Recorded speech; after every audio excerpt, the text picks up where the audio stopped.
Gracias amigos por conectarse a nuestro streaming. Fíjense que hoy tenemos un tema que me parece que es sumamente interesante, bienvenidos, por cierto, hoy por aquí es un día por fin soleado, porque vaya que había estado pues el chipi, la lluvia. Pero miren con lo que desde ayer precisamente estaba circulando en redes sociales, que es una realidad que está cambiando todo el equilibrio de poder, pero también es una advertencia nueva, es un sobreaviso, no hay engaño. Putin lo dejó claro en un discurso, ayer dijo: Rusia no va a dudar en usar armas nucleares si percibe una amenaza existencial. Esta no es una advertencia nueva, pero lo que realmente ya está cambiando las reglas del juego es el contexto en el que lo dijo. Lo dijo en medio de un conflicto que es cada vez más global. Lo dijo a una semana después de que el Parlamento Europeo aprobara el uso de armas de la OTAN contra suelo ruso, y lo dijo además con una dedicatoria muy específica. Dice que amplía la doctrina nuclear no nada más con potencias nucleares, sino también de forma indirecta. Es decir, dice potencias nucleares que se enfrenten a Rusia de forma indirecta. ¿A quién se refiere?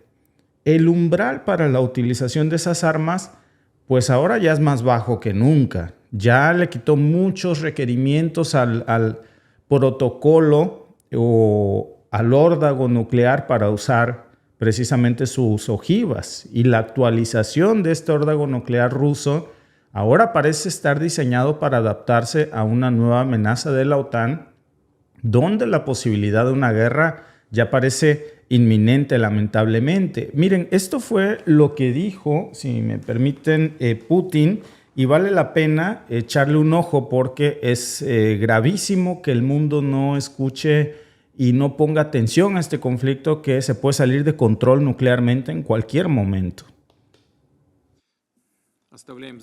Vladimir Putin propuso el miércoles cambios en la doctrina nuclear de Rusia que le permitirían usar esas armas en respuesta a un ataque aéreo masivo. Las condiciones para la transición de Rusia al uso de armas nucleares están claramente establecidas. Consideraremos esta posibilidad cuando recibamos información fiable sobre un lanzamiento masivo de armas de ataque aéreo y espacial y su cruce de nuestra frontera estatal. Me refiero a aviones estratégicos o tácticos, misiles de crucero, drones, aviones hipersónicos y otros. Putin ya ha realizado este tipo de amenazas desde el inicio de la ofensiva militar rusa en Ucrania. Pero su nueva declaración se da en momentos en que Ucrania pide autorización para usar armas de largo alcance de sus aliados occidentales con el fin de golpear el territorio ruso. Putin pareció referirse a una eventualidad de ese tipo al afirmar que su propuesta prevé considerar una agresión contra Rusia por parte de un país no nuclear, pero con participación o apoyo de un país nuclear, como un ataque conjunto contra la Federación de Rusia. El mandatario indicó que la situación militar y política moderna está cambiando de forma dinámica, lo que incluye el surgimiento de nuevas fuentes de amenazas y de riesgos militares para Rusia y sus aliados.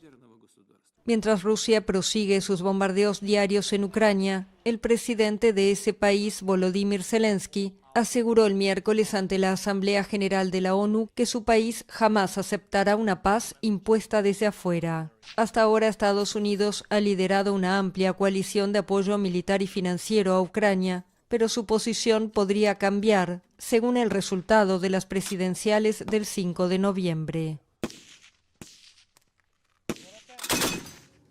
Pues esto tiene una dedicatoria.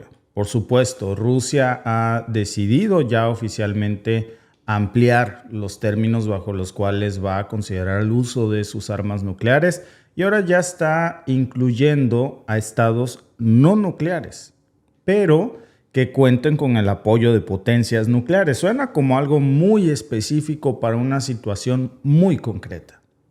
Esto ya está, por supuesto, cambiando las líneas rojas en todo el tablero geopolítico, básicamente cualquier acción percibida como hostil de uno de estos países. Adivinen ustedes quién será el país que no tiene armas nucleares, pero que está usándose como escudo o está siendo respaldado por potencias nucleares. ¿Quién será? ¿Quién será? Pues esto involucra específicamente a alguien, y la respuesta que ya anunció Putin, que va a ser devastadora, con un cambio hecho a la medida, este es un chaleco hecho a la medida, pues apunta directamente a Ucrania y apunta directamente, claro, a los aliados de la OTAN, que en las últimas semanas, por cierto, lo comentábamos también aquí, recibieron luz verde para usar armas occidentales en suelo ruso.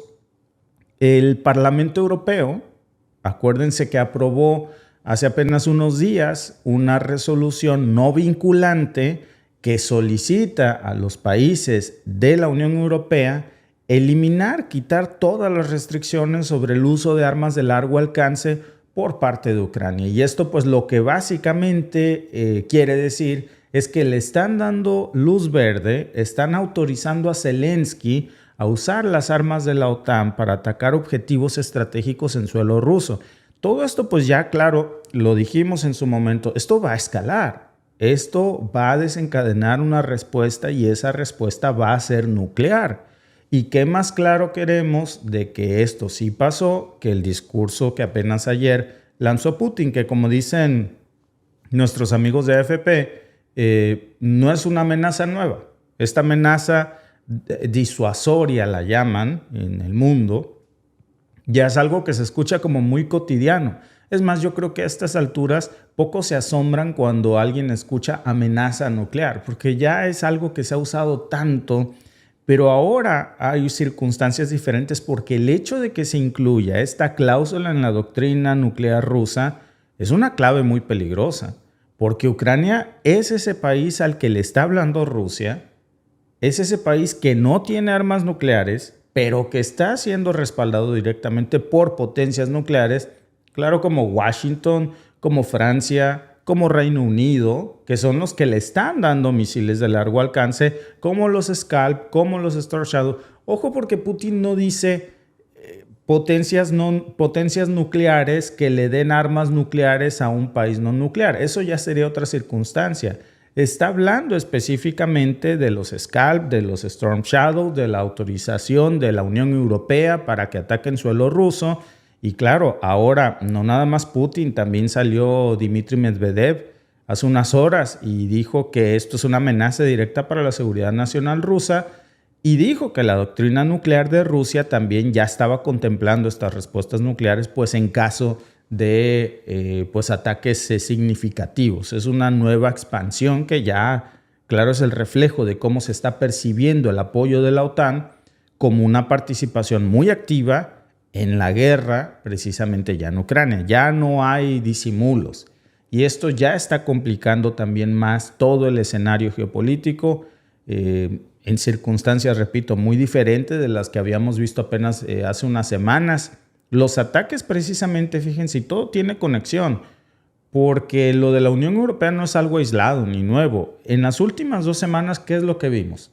Estos ataques impactantes de Ucrania, que los medios tradicionales de comunicación nos quieren vender la ingenuidad de que fueron ataques con drones ucranianos espontáneos, que un dron casero modificado con una bomba llega a una base militar de alta seguridad de Rusia y la vuela en 1000 pedazos con todas las municiones que hay ahí, bodegas de municiones. Pues eso no es así. La única manera para lograr algo así es con el uso de inteligencia occidental y de armas occidentales. 2 depósitos de armas completitos fueron destruidos. La explosión incluso muchos siguen discutiendo porque pareció una explosión nuclear. Ese famoso hongo, la onda expansiva. Y Rusia ya está interpretando eso como un paso a la intervención nuclear. Parece que esa fue la raya que dicen esas imágenes que fueron muy poderosas para el mundo, que a todos nos asombraron. Pues imagínense cómo habrá caído en suelo ruso ese tipo de imágenes. Cómo es que esto ya está moldeando la nueva perspectiva del Kremlin, en donde cualquier ataque a suelo ruso, dicen ya, sin importar si vuelve a ser un depósito de municiones o no, ahora puede ser motivo para mandar un misilazo nuclear de regreso al objetivo desde donde salió. Es una jugada bastante arriesgada, porque convierte cualquier provocación de la OTAN, hay que llamarlo así, en un desastre nuclear para Ucrania, en una escalada nuclear. ¿Qué haría Ucrania en respuesta a esto? Bueno, Ucrania no tiene armas nucleares.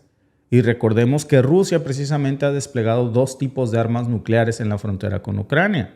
Estas armas de uso táctico y estas armas que ya irían dirigidas, que son ojivas muy pequeñas y que solamente causarían un desastre nuclear en determinada zona en específico, pero no por eso deja de ser un desastre nuclear. ¿Por qué la OTAN permitiría arriesgar a Ucrania algo tan peligroso? Bueno, pues es más que obvio que lo que la OTAN está haciendo es intentar desgastar a Rusia a través de Ucrania. Y Ucrania solamente está usándose como un escudo de falsa bandera, mientras es realmente la OTAN la que está buscando debilitar a la potencia rusa, porque es uno de sus 2 más grandes enemigos después de China, sin la necesidad de que un solo soldado de la OTAN muera. Y con esto pues le está permitiendo a Ucrania atacar objetivos rusos con armas proporcionadas, claro, por la OTAN misma. Hablamos, y por inteligencia de la OTAN, que es la que localiza este tipo de, por ejemplo, depósitos de municiones, es la que los localiza y proporciona las coordenadas a través de sus satélites de las bases militares rusas. ¿Dónde están? ¿Quién puede saber esa información si no es con una inteligencia militar de alto grado como la que tiene la OTAN, que está, claro, buscando mantener una presión sobre Moscú? Ahora, todo esto ya está poniendo a Europa en muchísimo riesgo también, porque cualquier cálculo que se salga de control, lo que va a hacer es desencadenar un conflicto nuclear. No solamente uno limitado a Ucrania, sino uno extendido a todo el continente. Una reflexión, ¿tiene Rusia algún riesgo nuclear? Porque hablamos del riesgo nuclear ucraniano. ¿Y Rusia? Rusia está en riesgo nuclear porque al final de cuentas podría no parecer justo esto porque Ucrania no es un país nuclear. El problema es que las armas de la OTAN se han utilizado en Ucrania a través de los mercenarios de la OTAN para apuntar a plantas nucleares como las de Kursk. Y al final el desastre vuelve a ser nuclear. Producto de que se utilice una ojiva nuclear o no, el desastre es nuclear. Y si lo vemos de otra manera, pues para pintarnos la magnitud de un escenario así, imagínense un país miembro de la OTAN que lanza un ataque convencional contra, y lo hablábamos precisamente ayer, Bielorrusia, que es un aliado clave de Moscú, y ahora pues con estas nuevas reglas, aunque el país agresor no tenga armas nucleares, el simple hecho nada más de que esté respaldado por una potencia nuclear como Estados Unidos, por ejemplo, ese ya va a ser motivo suficiente para que Rusia considere un ataque nuclear en respuesta. ¿Cuántos países podrían verse arrastrados a esta espiral de destrucción? Realmente solamente es un cambio muy limitado que parece que apunta en todas las direcciones a Ucrania. Sobre aviso no hay engaño, parece que es lo que dice ayer el presidente ruso. Y ahora la pregunta es cómo va a reaccionar la OTAN y cómo va a reaccionar Zelensky. Seguramente a estas alturas lo que están diciendo es bluff. ¿Cuántas veces no hemos escuchado este tipo de amenazas nucleares y nunca pasa nada? Les volamos depósitos de municiones, no pasa nada. Cruzamos esta línea roja, no pasa nada. Y ojo que no estoy hablando de Ucrania, estoy hablando de la OTAN. Porque en este momento la prioridad de Ucrania no es defender a Ucrania.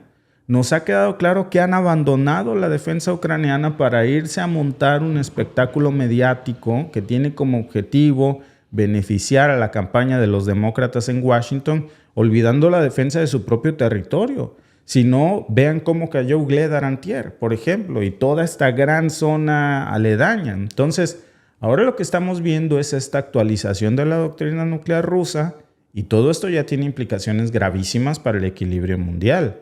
Ese famoso sistema de protección mutua, pues asegurada, pues ya no sé qué tan protección sea. Más bien es un sistema, de destrucción mutua asegurada. Pues eso sí es seguro, que todo se va a destruir. Incluso en el discurso de Putin ayer, fíjense, era gravísimo lo que decía, porque yo lo estaba viendo en algunos clips que subían con las traducciones, y Putin decía, al final todos nos vamos a morir. La diferencia, dice, es que, es lo que decía Putin, la diferencia es que nosotros nos vamos a ir al cielo y ellos simplemente se van a morir. Bueno, pues el punto es que no va a haber sobrevivientes. Y estas decisiones pues no tienen que tomarse a la ligera por nadie, ni por la OTAN, ni por Rusia, porque cualquier cálculo nos va a arrastrar a todos a la destrucción de la humanidad. Nuestros líderes lo saben, que cualquier error pequeño ya, y ni siquiera pequeño, porque estos errores, estas explosiones de las últimas semanas han tensado demasiado los límites nucleares al máximo. Ya esta tensión es entre Rusia y Occidente.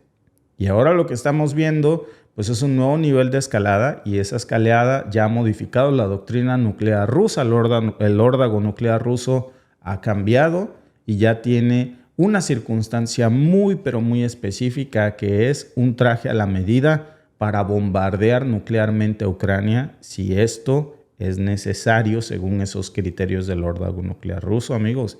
Y eso es muy preocupante. Esa famosa respuesta última, cuando todo lo demás hubiera fallado, pues háblese del fin realmente de la humanidad. Y así tenemos que verlo precisamente. Un dato muy importante, y fíjense, yo creo que vale la pena recordarlo, que son datos oficiales de estimaciones de la Federación de Científicos Americanos, que han confirmado que Rusia tiene el mayor arsenal nuclear del mundo. Tiene aproximadamente 6.375 ojivas nucleares. 6.375. Muchas de esas ojivas están en desuso, pero la gran mayoría sigue operativo. Ahora, el hecho de que estés en desuso no quiere decir que no quieran ponerse operativas. En contraparte, Estados Unidos también tiene una cantidad infinita de armas nucleares, muy cercana a lo que tiene Rusia, 5.800. Podríamos decir que tiene ligeramente 1.000 menos, pero ya en este punto una sola es suficiente para desatar un verdadero apocalipsis de estas dos potencias, que solamente Rusia y Washington tienen el 90% del arsenal nuclear del mundo, entre ellos dos. Y ahora vemos cómo todos los esfuerzos de desarme que alguna vez la ingenua humanidad pensó que podría ocurrir, de desnuclearizar al mundo, pues no es más que una ilusión que no va a pasar. No va a pasar ni hoy, y ahora ya parece que no va a pasar nunca. Por cierto que la encuesta del día, y los invitamos a votar en ella. También gracias, por supuesto, a nuestro amigo José Ávila por José AB por su super chat. Dice: gracias por ustedes, puedo saber que Cristo viene. Pues yo espero verlo, pero no muy pronto. Ojalá estemos un ratito más en este mundo. La encuesta del día dice: ¿es justificada una respuesta nuclear de Rusia a los ataques de Ucrania? Las opciones son sí, es su defensa; no, es excesivo; o depende de la escalada. Gracias a todos los que están votando. Fíjense, el 61% cree que sería justificable el uso de armas nucleares como un sistema de defensa, el 60%. El 24% cree que depende de la escalada y el 16% piensa que sería algo excesivo.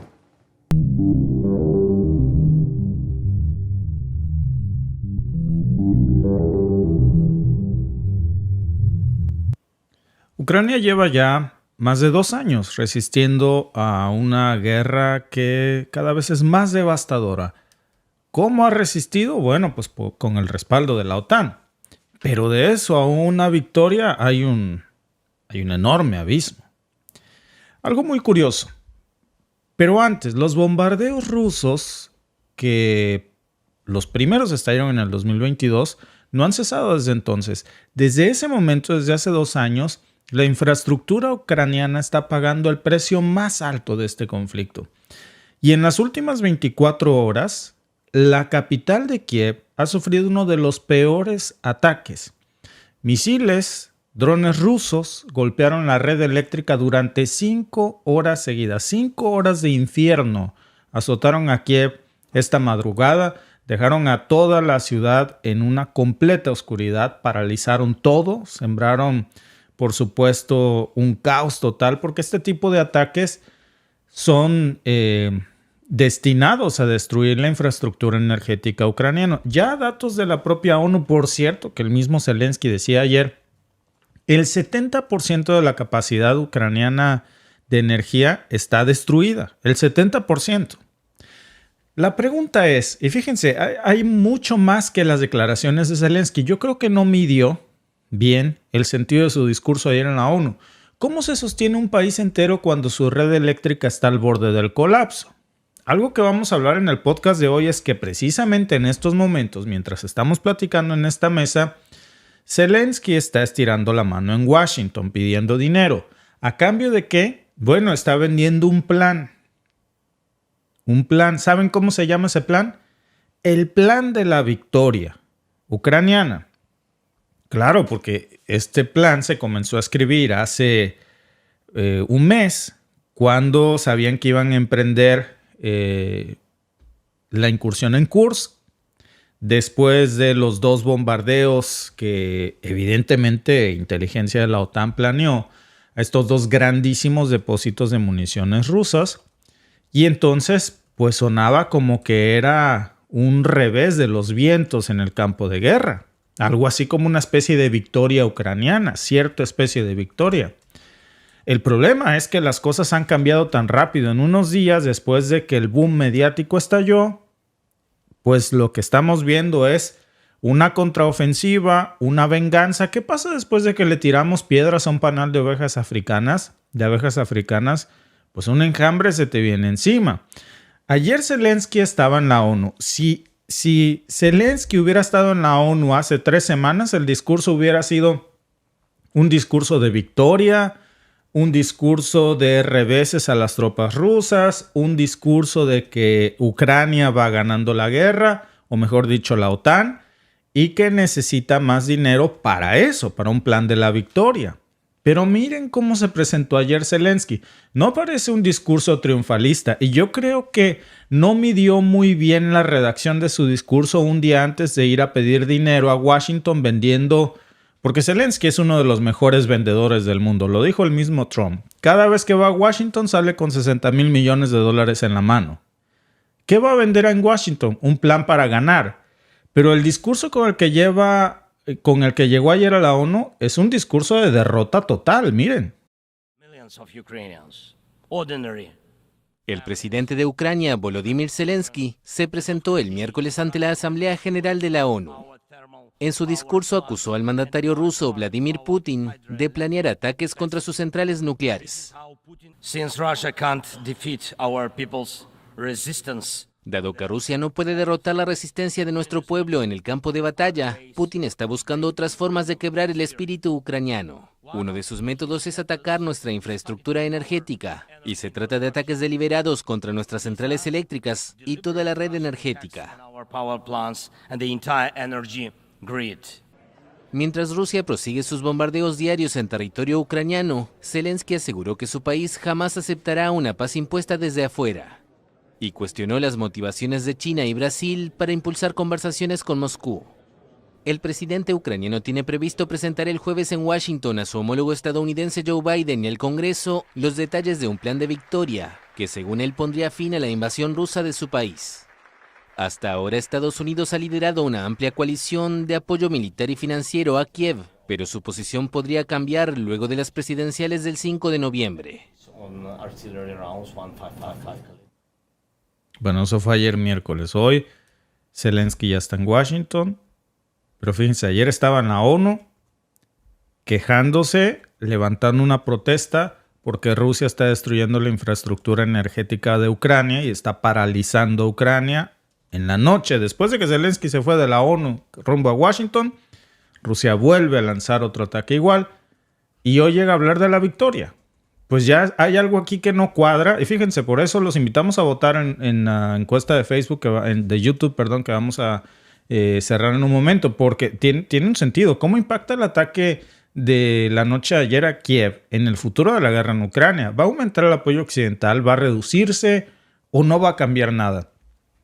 Este ataque tiene un mensaje muy poderoso, ¿eh? Y además del ataque poderoso, el mensaje pues que se manda tiene un propósito. Ese propósito es influir en la percepción de Washington hoy con la presencia de Zelensky. Así como el ataque de Kursk también tenía un mensaje de la OTAN muy poderoso, que era influir en la percepción sobre las defensas rusas, hoy hay otro mensaje que manda de regreso Rusia. No es nada más un problema de cortarles la luz al 70% de los ucranianos, ¿eh? Es que se viene el invierno y la electricidad, pues es una cuestión de vida o muerte para millones de ucranianos y ya ni les cuento, obviamente, para la industria militar. ¿Qué vas a priorizar? ¿La energía residencial o la energía para uso militar y para las fábricas de corte militar? De por sí no hay mucha o no hay la suficiente y las temperaturas en estos países pues son una amenaza constante. Sin energía para calentar las casas, pues te mueres de hipotermia y aumenta exponencialmente este riesgo. Entonces, la pregunta más urgente aquí es si va a poder Ucrania superar este invierno que se viene frente a un colapso energético total, porque ya el 70% es muy cerca a un colapso total de energía. Estos ataques sobre Kiev, que repito, duraron más de 5 horas, han sido uno de los más brutales y estratégicamente ejecutados por parte de las fuerzas rusas.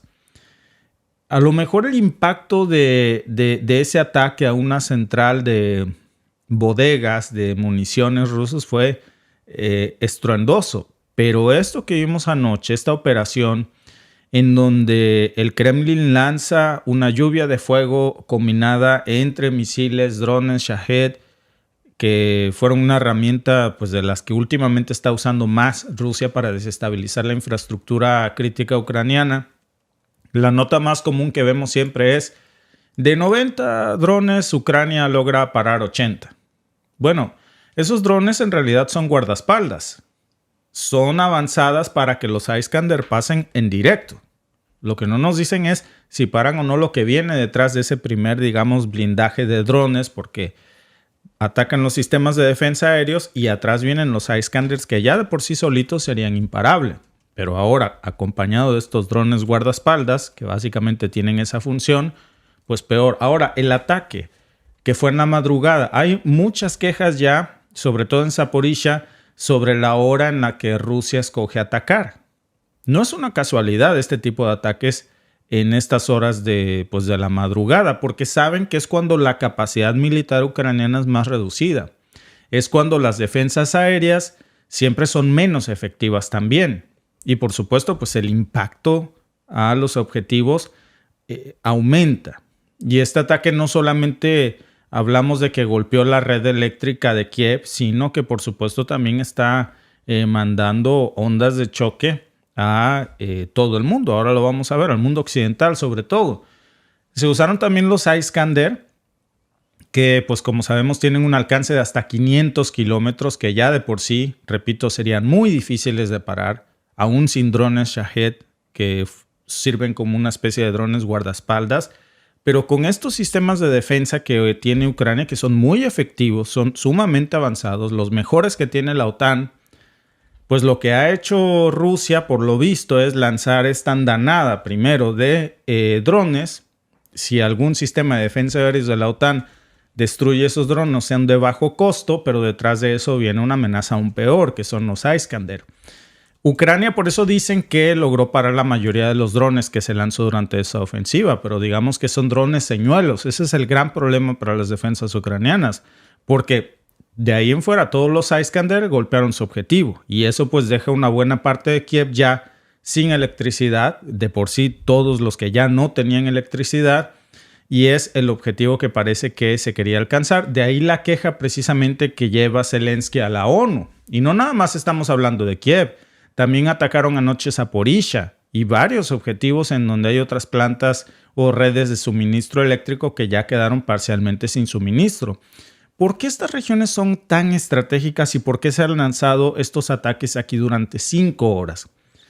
Tiene mucho que ver, repito, con la visita de Zelensky, pero también tiene que ver con la importancia de los centros de producción de energía que están estacionados en estos lugares. Ahí había infraestructura energética clave que necesitan las tropas ucranianas. Entonces, atacar esos puntos, pues es no solamente buscar bajarle el switch a las defensas militares de todo el país, sino que lamentablemente también hoy está en riesgo la población ucraniana, que finalmente es la que más sufre. Y ya habíamos visto 2 semanas, casi 3 seguidas de ataques ucranianos, o mejor dicho, de la OTAN en territorio ucraniano a objetivos militares y civiles rusos. Y el mundo decía, no hay respuesta de Rusia. Bueno, esta respuesta no sé qué tan estridente sea en términos de imagen, si no alcanzamos a dimensionar las implicaciones que no son inmediatas, pero es una respuesta brutal, porque es un desgaste no nada más de bombardeos, no es el impacto de lo que las imágenes que una cámara pudo captar esta madrugada. Es el terrible impacto que está causando esto apenas en unos meses cuando el invierno entre ya con todo. Ahí está el problema. Por cierto, este ataque les decía que está cimbrando muchísimo no solamente a Ucrania, también a Washington, porque en estos momentos ahí está Zelensky. Desde ayer precisamente estaba en reuniones con líderes estadounidenses en la noche mientras estaban bombardeando Kiev. Y pues este ataque, junto con los demás que duraron casi toda la noche, empezaron a levantar muchas dudas entre los republicanos acerca de qué tan efectivo era realmente seguir mandando recursos a Ucrania cuando tengo enfrente en mi escritorio un documento que se titula Plan para la Victoria y vienes de la ONU a decirme que alguien haga algo por favor porque están colapsando el sistema energético ucraniano y los bombardeos son terribles y no los pueden parar. Entonces, bueno, diferenciemos esto. Una cosa es un plan para la defensa, eso te lo compro, pero otra cosa es un plan de la victoria. Ya hay un abismo de diferencia. Incluso en estos momentos, si Rusia lanzara un plan para la victoria, habría que analizar de qué se trata, porque no es algo que se pueda hacer en un día. Este conflicto lleva 2 años. Y entonces ya parece más como un documento desesperado para intentar sacar como trapo cuando lo exprimes para la última gota, intentar sacarle la última gota de dólares a la administración de Biden antes de que se vaya. Todos los huevos de Zelensky, ahora sí que me refiero a su apuesta, están en la canasta de Kamala Harris. A eso me refiero, Alba. Sí, o sea, está poniendo todos los huevos en una sola canasta y es en la canasta de Kamala Harris. Pero ya cada vez hay más sectores en Estados Unidos, especialmente en los republicanos, que ya se están cuestionando muchísimo. Trump ya dijo que si es necesario hacer concesiones territoriales a Rusia para que esta guerra se acabe, pues se van a hacer. Y los republicanos ya después del bombardeo de esta noche, que ha dejado paralizado oficialmente al 70% del sistema energético ucraniano, están cuestionando qué tan efectivo es seguir enviando miles de millones de dólares para una cosa que se llama Plan de la Victoria, cuando vienes diciendo que te están dando hasta para llevar. Ese es un plan para la defensa, no es un plan para la victoria. Y a un país que es una potencia militar como Estados Unidos no lo puedes chorear así. No le puedes decir que es un plan para la victoria y llevarte 60,000 millones de dólares más en la bolsa. No nacieron ayer. Y es muy irónico porque mientras estas ciudades ucranianas como Kiev están siendo bombardeadas por misiles y drones rusos, quienes más sufren son los ucranianos. Pero hoy en Washington también se está presentando este plan de la victoria que Zelensky había anunciado por mucho y parece que esto le está aguando la fiesta. Porque el contraste entre lo que sucede en el terreno y el título que lleva ese documento de Plan para la Victoria, pues es enorme. Mientras en Ucrania las redes eléctricas están colapsando, mientras la población civil ucraniana está sufriendo mucho, todo ese dinero que pide Zelensky, por cierto, no es para beneficio de la población. Ni siquiera es para beneficio de las defensas ucranianas. Todo lo mejor se lo están llevando a Kursk y están dejando sus propias defensas territoriales vacías, solas. Lo vimos en Ugledar. Y Zelensky hoy está intentando convencer a sus aliados occidentales de que la victoria es posible, pero ¿cómo va a convencerlos después de lo que vimos anoche? Este es el mensaje que parece que llevaba implícito este ataque estratégico y por eso hoy en Washington, sobre todo los republicanos, están cuestionando más si ese es el título que debería llevar ese documento por el que Zelensky quiere otro chequecito o si es una estrategia que no es sostenible ya, porque estamos viendo cómo en medio de estos ataques devastadores Zelensky está enfrentándose cada vez más a una creciente oposición, especialmente de los republicanos en Estados Unidos, que no quieren ya seguir financiando este conflicto. Y saben que detrás de los republicanos estamos muchísimos ciudadanos que pagamos impuestos en países occidentales y que no queremos ya ponerle $1 más de nuestros impuestos a esta guerra, Alba. Sí, Ni no. a ninguna otra, No, francamente. No, porque no es... Bueno, para los grandes empresarios de las armas, por supuesto, la paz no es el negocio. Para nosotros la guerra no es el negocio porque los ciudadanos estadounidenses ven cómo sus impuestos se van para la guerra, Sí. cómo se reducen de las escuelas, de los servicios públicos, de muchísimas otras cosas y dices, ¿y todo para qué? Como dice la canción, ¿no? Para que venga, cada vez que viene Zelensky, ¿sabes?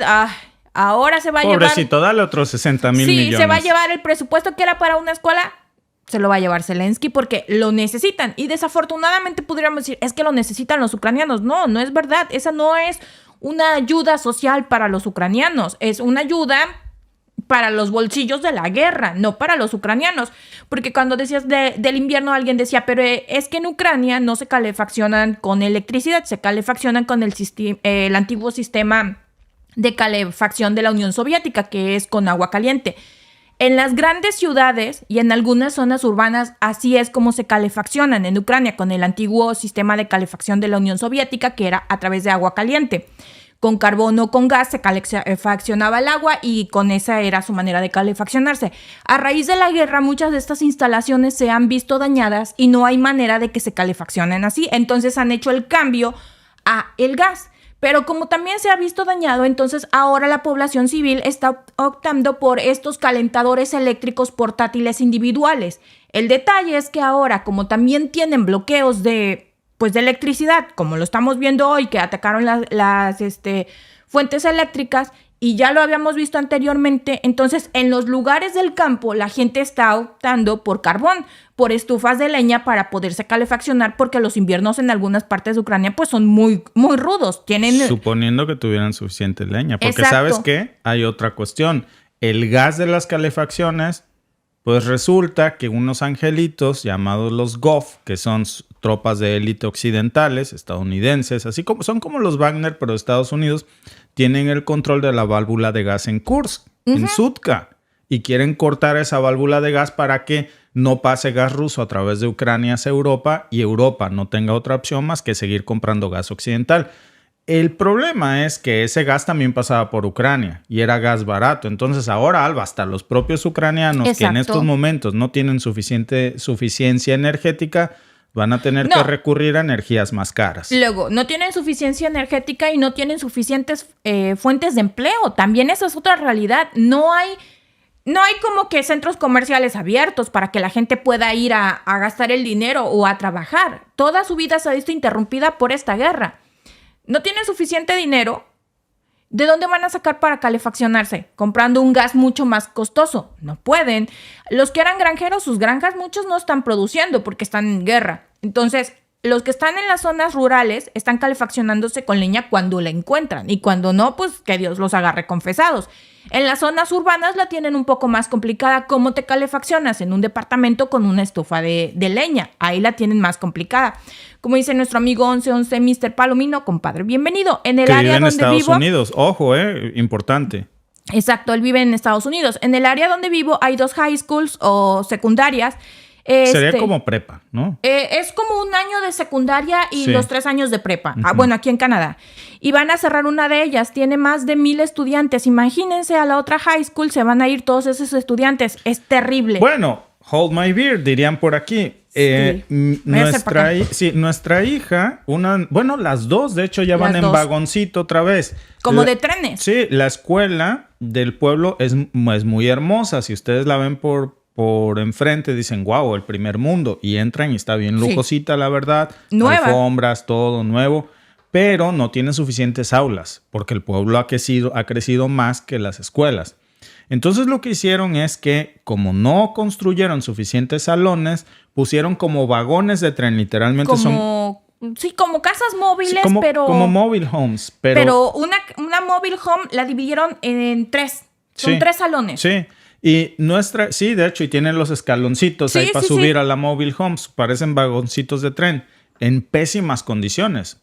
Nuestra hija, una de nuestras 2 hijas, dice que el techo de su salón tiene un hoyo.